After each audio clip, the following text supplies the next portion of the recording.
In this video, I'm going to be showing you how to fix the Instagram follow limit.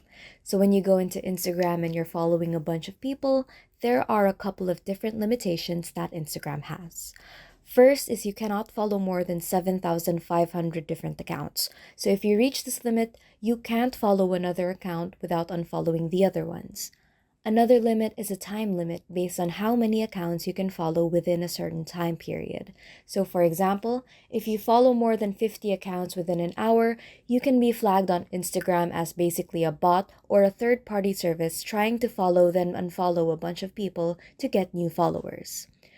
So, to get around that, let's make sure that you don't have any third party apps on your Instagram account.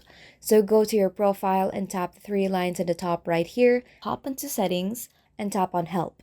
And then you can see apps and websites over here.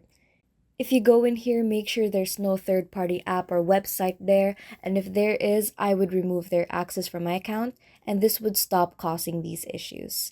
So after that, you can take a break and just try not to follow anybody for maybe like a day, and then start to follow some accounts that you are interested in. If you have any questions, leave them in the comments below and leave a like and subscribe if this helped you out.